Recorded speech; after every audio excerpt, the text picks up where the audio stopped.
नमस्कार, स्वागत है आप सभी का पावर ब्रेकफास्ट में। आपके साथ मैं हूं नेहा। आइए देख लेते हैं कि सोमवार की सुबह अंतर्राष्ट्रीय बाजारों से हमारे मार्केट्स के लिए कैसे संकेत है। तो बिल्कुल सुस्त, ठंडी, शांत शुरुआत होती हुई दिखाई दे रही है। गिफ्ट निफ्टी महज 3 अंक ऊपर है, 19,800 के लेवल को होल्ड आउट करता हुआ।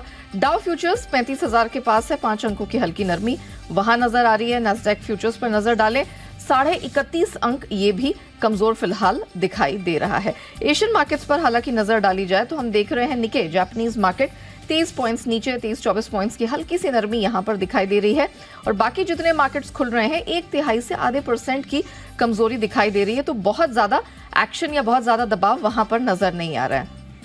कमोडिटी मार्केट की अगर बात करें तो ब्रेंट क्रूड यहां पर एक जबरदस्त एक्शन देखने को मिला है। शॉर्ट कवरिंग का सहारा, 4 महीने के निचले स्तर पर पिछले हफ्ते ये कमोडिटी फिसल गई थी, वहां से हमने रिकवरी आते हुए देखी है। शुक्रवार का दिन इंटरेस्टिंग था क्योंकि 4% की बढ़त लेकर दोनों ही बेंचमार्क WTI क्रूड और ब्रेंट क्रूड बंद हुए हैं। आज दायरे का ट्रेड यहां पर देखने को मिल रहा है। सोने चांदी की अगर बात करें तो यहां पर छोटे दायरे का ट्रेड है। हाँ, सोना हमने देखा वीकली परफॉर्मेंस के लिहाज से देखा जाए तो मजबूती लेकर बंद हुआ है। चांदी की बात करें तो यहां पर अच्छी खासी स्ट्रेंथ हमने बनते हुए देखी है और कई हफ्तों के बाद बहुत बेहतरीन परफॉर्मेंस यहां पर देखने को मिला है। तो अब तक ये सेंस हमें इंटरनेशनल मार्केट से मिल रहा है। जैसे ग्लोबल संकेत है उन सबके बीच आज हमारे मार्केट्स में क्या रणनीति अपनानी है, उन सब पर बात करने के लिए जी बिजनेस के मैनेजिंग एडिटर अनिल सिंह भी हमारे साथ जुड़ चुके हैं।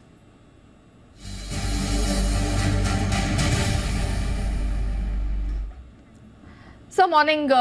निफ्टी, बैंक निफ्टी सर, आज क्या करना है जिस तरह के क्यूज हमें इंटरनेशनल मार्केट से मिल रहे हैं?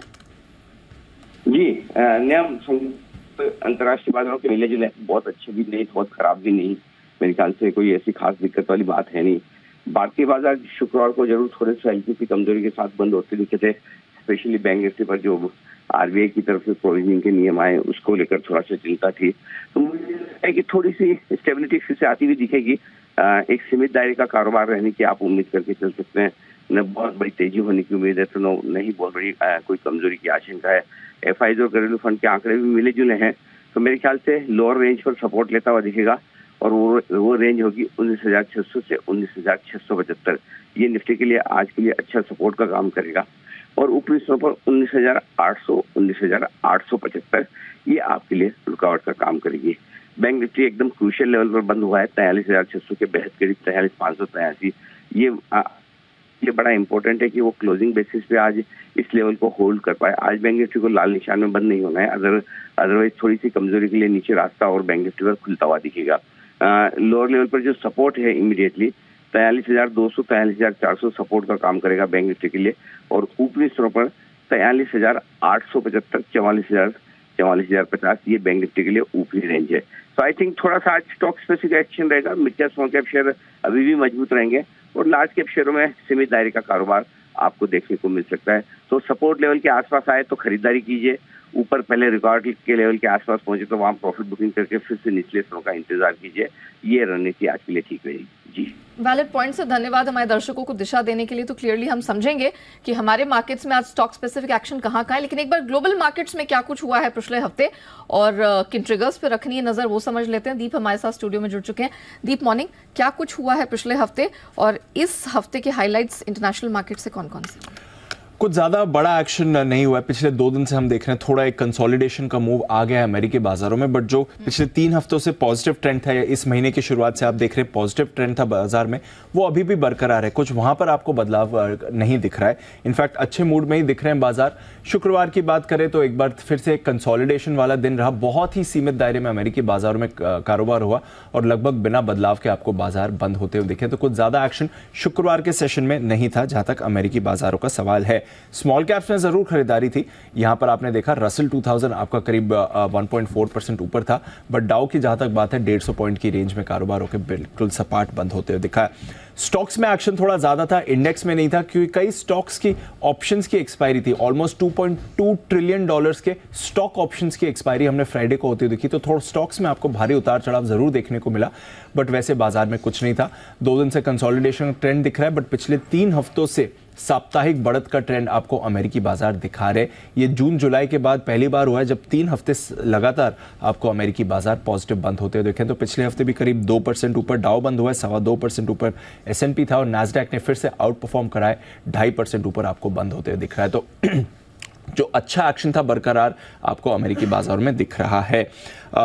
डेटा अच्छा आया है, डेटा थोड़े कूल ऑफ के पॉइंट कर रहा है। अमेरिकी बॉन्ड यील्ड सुस्त है, इनफैक्ट फ्राइडे के सेशन में इंट्राडे में 4.37% तक 10 साल की बॉन्ड यील्ड चली गई थी, जो कि 2 महीने का निचला स्तर था। तो जहां से बड़ी रैली शुरू हुई थी वापस उन्हीं लेवल्स पर अमेरिका की बॉन्ड यील्ड आ गई है, तो इससे भी कोई परेशानी नहीं आती हुई आपको दिख रही है। यूरोप में तो इनफैक्ट आपने मजबूत एक्शन देखा, 1.1% तक की तेजी यूरोप के बाजारों में थी। कमोडिटी और करेंसी मार्केट में भी भारी एक्शन आपको होते हुए दिख रहा है। शुक्रवार को आपने 4% का रिबाउंड देखा है कच्चे तेल में, जिससे आपका ब्रेंट वापस $80 पर आ गया, फिलहाल 80.5 पर ट्रेड करते हुए दिख रहा है।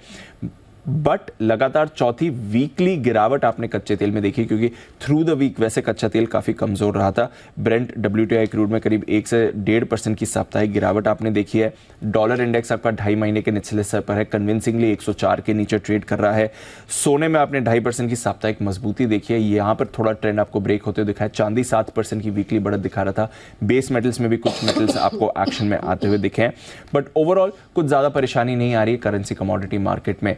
ऑफकोर्स इस हफ्ते ओपेक की बैठक होने वाली है, तो उस पर सबकी नजर रहेगी, क्या डिसीजन सऊदी और रशिया लेते हैं। इसके अलावा फेड बैठक के मिनट्स जारी होने वाले हैं। यूएस और यूरोप का कंज्यूमर डेटा आने वाला है, और toward second half of the week थोड़ा सुस्त ट्रेडिंग एक्शन रहेगा, क्योंकि थर्सडे को अमेरिकी बाजार बंद है, फ्राइडे को हाफ डे होने वाला है अमेरिकी बाजारों में, और साथ ही फ्राइडे को ब्लैक फ्राइडे सेल भी होने वाली है अमेरिका में। तो वहां पर दिखेगा कि पिछले हॉलीडे सीजन से इस हॉलीडे सीजन किस तरह का कंज्यूमर सेंटिमेंट है और किस तरह की सेल्स होने वाली है। तो अच्छा खासा एक्शन पैक्ड वीक रहने वाला है, और जितने भी क्यूज आ रहे हैं ग्लोबल मार्केट से वो आपके लिए अच्छे ही दिख रहे हैं। ओके, चलिए, तो पॉजिटिव क्यूज आते हुए दिखाई दे रहे हैं, कोई भी घबराने की डरने की बात यहां पर नहीं है। लेकिन आइए, अनिल सर से हमारी बात हुई थी कुछ समय पहले, उन्होंने कहा था कि स्टॉक स्पेसिफिक एक्शन भरपूर रहेगा, बहुत सारे लार्ज कैप्स और मिड कैप्स हैं जिन पर हमें फोकस करना है। तो जान लेते हैं कौन कौन से महत्वपूर्ण ट्रिगर्स हैं और खबरों के दम पर किन किन स्टॉक्स में एक्शन भरपूर आज रहेगा। बताने के लिए वरुण हमारे साथ जुड़ चुके हैं। वरुण, मॉर्निंग, बताइए मंडे मॉर्निंग क्या तैयारी करनी है? देखिए, तैयारी तो आपको काफ़ी सारी करनी है, क्योंकि काफ़ी सारे ट्रिगर्स है और काफ़ी सारी खबरें और नतीजे भी आए हैं जिसका रिएक्शन आपको देखने मिलेगा। कुछ हाल ही के लिस्टेड कंपनी उनके नतीजे आए हैं। सबसे पहले आपको ट्रिगर्स बता देता हूं, तो रेटगेन ट्रैवल टेक्नोलॉजीज यहाँ पे नजर रखेगा, क्योंकि बोर्ड की बैठक है जहाँ पे QIP के इशू प्राइस पे आज ये कंपनी विचार करने वाली है। इसके अलावा BSE का इन्वेस्टर रिस्क रिडक्शन एक्सेस जो है प्लेटफॉर्म, वो आज लॉन्च होएगा। सेबी की जो चीफ है इसको इनॉग्रेट करने वाली है। TVS सप्लाई चेन सोल्यूशन, इसका जो 50% एंकर लॉक इन है वो आज खत्म होने वाला है, यानी कि 90 दिन का जो एंकर लॉक इन है 50 डेज का, वो आज खत्म होने वाला है। केन्स टेक्नोलॉजी, 1 साल का जो लॉक इन पीरियड है 44% के आसपास का, वो आज ओपन होने वाला है। तो इन दोनों स्टॉक्स पे नजर रखेगा। एक्सडेट, ऑरबिंदो फार्मा, बलरामपुर चीनी, दोनों में 3 रुपए का अंतरिम डिविडेंड की एक्सडेट है, तो एडजस्टमेंट आपको देखने मिलेगा। और अतुल लिमिटेड बायबैक जो है उसकी यहाँ पे एक्स डेट है, ओपन मार्केट से 7,500 रुपये के भाव पे बायबैक कर रहे हैं, तो यहाँ पे नजर रखेगा। हाल ही की listed company ESAF small finance bank, नतीजा है जहाँ पे NII में करीब 36.5% की बढ़ोतरी है। मुनाफा 58 करोड़ से बढ़ के सीधे 140 करोड़ पे आया है। वही कंपनी की प्रोविजनिंग जो है साल दर साल क्वार्टर 20 से 25% कम हुई है। ग्रॉस NPAs हालांकि आप देखेंगे तो बड़े हैं, 1.65 से बढ़ के 2.64, और निम्स जो है करीब 12% के आसपास इस कंपनी के आए हैं। अब नजर रखिएगा उन कंपनियों पे जहां पे आपको पिछले ट्रेडिंग सेशन में यानी कि फ्राइडे को सबसे ज़्यादा उछाल या फिर सबसे ज़्यादा गिरावट देखने मिली थी, माफ़ कीजिएगा, गिरावट सबसे ज़्यादा देखने मिली थी, उसमें बजाज फाइनेंस है। क्योंकि RBI ने जो इनके ऊपर रिस्क वेट बढ़ाया है उसके ऊपर इन्होंने काफ़ी हद तक क्लैरिफिकेशन दिया है। बजाज फाइनेंस का कहना है कि RBI के आदेश के बाद, माफ़ कीजिएगा, ये वो EMI कार्ड के ऊपर है। EMI कार्ड जो है वो जारी करने पर अस्थायी तौर से बजाज फाइनेंस ने रोक लगाई है। नए ग्राहक जो है उनको EMI कार्ड नहीं जारी करेंगे अब ये, और कंपनी नए और पुराने जो कस्टमर है उनको डीलर स्टोर से फाइनेंस करती रहेगी। RBI के एक्शन से फाइनेंशियल्स पे प्रभाव जो है वो ज़्यादा नहीं है, ये इनका कहना है। अब SBI कार्ड, इसकी सबसे ज़्यादा धुलाई हुई थी फ्राइडे के ट्रेडिंग सेशन में, वो RBI का रिस्क वेट के चलते, उसके ऊपर SBI कार्ड्स ने क्लैरिफिकेशन दिया है। इनका कहना है कि RBI के नियमों की वजह से कैपिटल एडुकेसी रेशियो जो है उसमें 4% की गिरावट आएगी। आपको याद होगा मैक्वेरी ने भी 4.5% के आसपास की बात की थी। इनका कहना है कि ज़रूरत पड़ने पर Tier 2 कैपिटल जो है उसमें बढ़ोतरी करेंगे। इक्विटी के जरिए फंड जुटाने की आवश्यकता फिलहाल नहीं है। इस वित्तीय वर्ष में कॉस्ट फंड जो है उसमें कोई खास प्रभाव नहीं पड़ने वाला है। SBI कार्ड प्रॉफिटेबल कंपनी है और कंपनी के पास पर्याप्त पूंजी है, तो इस तरह का बयान जो है वो SBI कार्ड्स की तरफ से निकल के आया है। अब फार्मा कंपनियों पे नज़र रखिएगा। सिप्ला पीतमपुर मैन्युफैक्चरिंग फैसिलिटी जो है उसके लिए कंपनी को US FDA से वार्निंग लेटर मिला है। US FDA ने 6 से 17 फरवरी 2023 को की पीतमपुर मैन्युफैक्चरिंग फैसिलिटी जो है उसकी जांच की थी और current good manufacturing practice regulation का पालन नहीं करने की वजह से ये वार्निंग लेटर इस कंपनी को मिला है। साथ ही साथ सब्सिडरी मेट्रो फॉर्मुलेटिका दक्षिण अफ्रीका को सामान्य बैंकिंग सुविधाएं प्रदान करने के लिए गारंटी जो है वो एग्जीक्यूट भी इस कंपनी ने कर ली है, तो इस खबर के चलते भी आप यहाँ पे नज़र रखिएगा। अब बात करते हैं ऑरबिंदो फार्मा की, तो US FDA से तेलंगाना में APL हेल्थ केयर की यूनिट 1 3 मैन्युफैक्चरिंग फैसिलिटी में प्री अप्रूवल जांच जो है वो पूरी हो चुकी है। APL हेल्थ केयर कंपनी की सब्सिडरी है, बेसिकली जीरो ऑब्जर्वेशन के साथ ये जांच जो है वो पूरी हुई है। जांच के बाद यूनिट को कोई आपत्ति जारी नहीं की है। 13 से 17 नवंबर के बीच में ये जांच हुई थी। ओबेरॉय रियल्टी पर नजर रखेगा क्योंकि कंपनी ने आयरो रेसिडेंस कंपनी प्राइवेट लिमिटेड के साथ एक करार किया है। गुरुग्राम में सेक्टर 58 में करीब 14,816 एकड़ ज़मीन जो है वो ये खरीदेंगे। 597 करोड़ में ज़मीन खरीदने के लिए करार जो है वो कंपनी ने कर लिया है। हीरो मोटोकॉर्प यहाँ पे नजर रखिएगा क्योंकि दिल्ली हाई कोर्ट ने ईडी की जो कार्रवाई है उस पर स्टे लगा दिया है। पवन मुंजल के खिलाफ जो कार्रवाई की जा रही थी उस पर फिलहाल दिल्ली हाई कोर्ट की तरफ से स्टे लगाया गया है। मारुति यहाँ पे नजर रखेगा क्योंकि मारुति सुजुकी के शेयर होल्डर्स ने सुजुकी मोटर्स गुजरात के पूरी तरह से अधिग्रहण करने के लिए प्रस्ताव जो था उसको मंजूरी दे दी है। राइट्स लिमिटेड पर नजर रखेगा क्योंकि CFM मोजम्बिक के टेंडर पर अपडेट इन्होंने दिया है। 13 जुलाई 2023 को कंपनी लोएस्ट बिडर जो है वो घोषित हुई थी। 2 टेंडर के लिए इनको बोली लगाई थी इन्होंने, 2 में से एक जो है वो कंपनी को टेंडर मिल चुका है। 10 डीजल इलेक्ट्रिक लोकोमोटिव सप्लाई करने के लिए टेंडर जो है वो कंपनी को मिला है। कुल वैल्यू अगर आप देखेंगे तो करीब 314 करोड़ रुपए के आसपास की है। केन्स टेक्नोलॉजी यहाँ पे नजर रखिएगा क्योंकि कंपनी सिक्योरिटीज यानी कि बेसिकली इक्विटी शेयर जारी कर कर्ज से या फिर QIP के जरिए राइट इशू के जरिए करीब 1400 करोड़ जुटाने के लिए यहाँ पे प्लान कर रही है। और आखिरी में न्यूजेन सॉफ्टवेयर 27 नवंबर को बोर्ड की बैठक है जहाँ पे बोनस शेयर जारी करने के प्रस्ताव पे ये कंपनी विचार करने वाली है, तो इसके चलते आज न्यूजेन में भी आपको अच्छा एक्शन देखने मिल सकता है। तो बहुत सारे सेक्टर्स हैं और ढेरों स्टॉक्स जिन पर आपको करना है फोकस क्योंकि यहाँ खबरों के दम पर मिलेगा कमाई का भरपूर मौका। धन्यवाद वरुण पूरी डिटेल के लिए।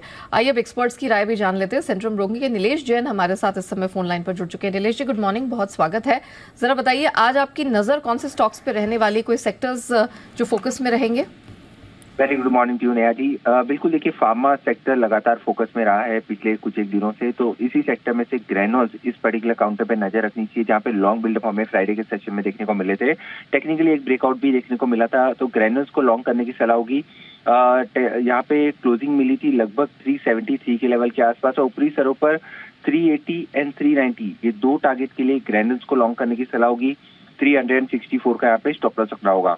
वहीं जो दूसरा स्टॉक हमें पसंद आ रहा है वो है BEL भारत इलेक्ट्रिक लिमिटेड।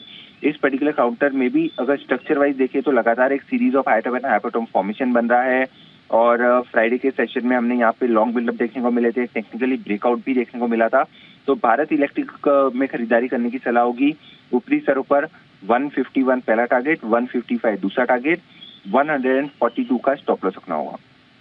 चलिए 2 पिक्स आती हुई ग्रैन्यूल्स क्लियरली फार्मा सेक्टर पर करना है फोकस। 380 390 के टारगेट के लिए 364 रुपए का आपको लगाना है स्टॉप लॉस। और BEL 151 और 155 के टारगेट के लिए करें खरीदारी, 142 का स्टॉप लॉस लगाकर। धन्यवाद नीलेश जी हमारे साथ जुड़ने के लिए, बताने के लिए कहाँ का इक्विटी मार्केट में कमाई के मौके। कमोडिटी बाजार की रणनीति समझ लेते हैं। मोतीलाल ओसवाल कमोडिटीज के अमित सजेजा हमारे साथ इस समय जुड़ चुके हैं।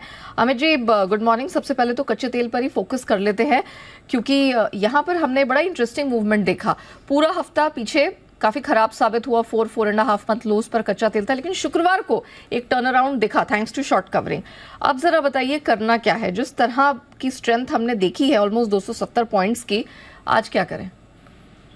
जी गुड मॉर्निंग। देखिए शॉर्ट कवरिंग के चलते हमने काफी बढ़िया मूव देखा, लेकिन नेट बेसिस 1% लोअर ही क्लोज दिया था क्रूड प्राइसेस में। और फिलहाल जो इजराइल और हमास के बीच में टेम्पररी सीज फायर की बातें चल रही हैं, हो सकता है कि उसके चलते हमें दोबारा एक बार एक सेल ऑफ देखने मिले। तो मैं ऊपरी स्तरों पर बिकवाली की सलाह देना चाहूँगा। 6400 के करीब M6 में दिसंबर वायदा बेचा जा सकता है। डाउनसाइड में मेरा मानना है 6250 तक के लक्ष्य में देखने मिलेंगे और इस ट्रेड के लिए 6480 का एक स्टॉप होना जरूरी है। ओके, चलिए यहाँ तो सेल करना है, लेकिन मेटल्स और खास तौर से प्रेशियस का मेटल्स है अच्छा प्रदर्शन रहा। अच्छा, मैं एक जस्ट कंफर्म करना चाहूंगी, स्टॉप लॉस 6480, राइट? हाँ जी। ओके, ठीक है। मेटल्स में आपको क्या पसंद आ रहा है? क्योंकि हमने थोड़ा मिक्स बैग देखा है। कॉपर और लेड यहाँ बहुत बेहतरीन प्रदर्शन देखने को मिला है, लेकिन जिंक, एल्यूमिनियम थोड़ा सा वीकली बेसिस पे डगमगाए हैं। क्या करना है? जी बिल्कुल, देखिए मिक्स पैक ही रहेगा फिलहाल, ऐसा लगता है। कॉपर जो है पिछले कुछ दिनों में अंडर परफॉर्म कर रहा था, खास करके जिंक को। तो हम कॉपर में एक कैचअप रैली देखने हमें मिल सकती है। 710 के करीब मैं बाइंग की सलाह देना चाहूँगा 706 के स्टॉप के साथ। और अगेन शॉर्ट कवरिंग न्यूज में यहाँ पर 717 तक के लेवल देखने मिलेंगे। हालांकि अपसाइड भी जो है वो कैप्ड होगा। वहीं लेकिन एल्यूमिनियम में मैं सेलिंग की सलाह देना चाहूँगा। 204 के करीब, अपसाइड में 206 का स्टॉप होगा और 200 का टारगेट लेके चला सकता है। तो एक मिक्स्ड व्यू यहाँ पर बेस मेटल्स में एमर्ज हो रहा है। तो कॉपर खरीदना है, लेकिन एल्यूमिनियम सेल करके चलना है। अच्छा, वेरी वेल। चांदी का प्रदर्शन धमाकेदार रहा है, तो गोल्ड और सिल्वर क्या प्रेफरेबल है या दोनों में ही राय होगी? देखिए शॉर्ट टर्म बेसिस ऐसा लगता है कि सिल्वर जो है गोल्ड को परफॉर्म कर सकता है फिलहाल। लेकिन मैं प्योरली अगर 1 से 2 दिन के लिहाज से बात करूं तो मुझे लगता है दोनों में मुनाफा वसूली आ सकती है। गोल्ड में मैं उसी तरह को बिकवाली की सलाह देना चाहूँगा 61,000 के करीब। 61,300 का थोड़ा एक डीपर स्टॉप होगा और साथ ही 60,450 का एक लक्ष्य होगा। वही चांदी शॉर्ट टर्म बेसिस लगता है कि प्रॉफिट बुकिंग जो है दिखाई दे सकती है। 73,700 के करीब सेलिंग की राय होगी 74,100 के स्टॉप के साथ। और डाउनसाइड में करीबन 72,800 तक के लक्ष्य में देखने मिल सकते हैं। ओके, अच्छा, नेचुरल गैस हमने लास्ट वीक पहली बार इसे $3 के नीचे फिसलते हुए देखा। मल्टी वीक क्लोज के करीब है। क्या ये खरीद का एक्यूमुलेशन का मौका है, गिवन द फैक्ट कि ये थैंक्स गिविंग वाला हफ्ता है? अब टिपिकली ठंड अच्छी खासी बढ़ने लगती है, क्या लग रहा है?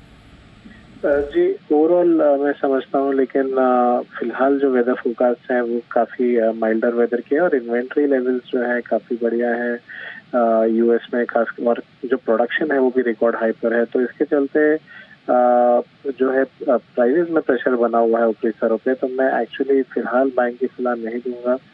इनफैक्ट मैं सेलिंग की रिकमेंडेशन देना चाहूँगा। करीबन 248 के आसपास बिकॉली कर सकते हैं नवंबर वायदा में, और डाउनसाइड में 235 तक के हमें लक्ष्य देखने मिलेंगे। हाँ, उस स्तरों पे हो सकता है कि एक शॉर्ट कवरिंग के लिहाज से हमें बाइंग दिखाई दे, बट फिलहाल सेलिंग की सलाह होगी। ओके, स्टॉप लॉस यहाँ पर स्टॉप जो होगा वो 253 का होगा। ग्रेट, चलिए, thank you so much Amit ji हमारे साथ जुड़ने के लिए और बताने के लिए कहाँ का है कमाई के मौके। तो क्लियरली कॉपर छोड़ के हर जगह बिकवाली की ही रिकमेंडेशन आज कमोडिटी मार्केट में निकल कर आई है। लेकिन बढ़ते आगे FIR यानी FI इन्वेस्टमेंट रिपोर्ट्स की तरफ।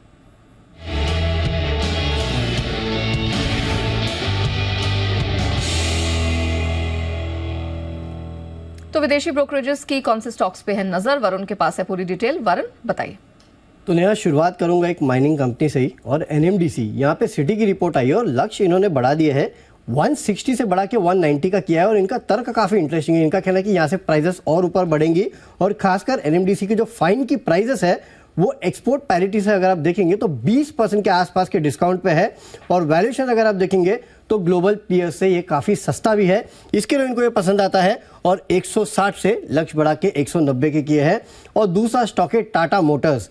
मॉर्गन स्टैनली की तरफ से यहाँ पे रिपोर्ट आई है, ओवरवेट का कॉल है, लेकिन इन्होंने भी लक्ष्य बढ़ा दिया है 711 से बढ़ा के 782 का कर दिया। तो दो स्टॉक्स टाटा मोटर्स और NMDC जहाँ पे लक्ष्य बढ़ाए गए हैं। ऑलराइट, चलिए, धन्यवाद वरुण पूरी डिटेल के लिए। इसी के साथ पावर ब्रेकफास्ट को हम यहीं रैप अप करते हैं, लेकिन बने रहिएगा जी बिजनेस के साथ।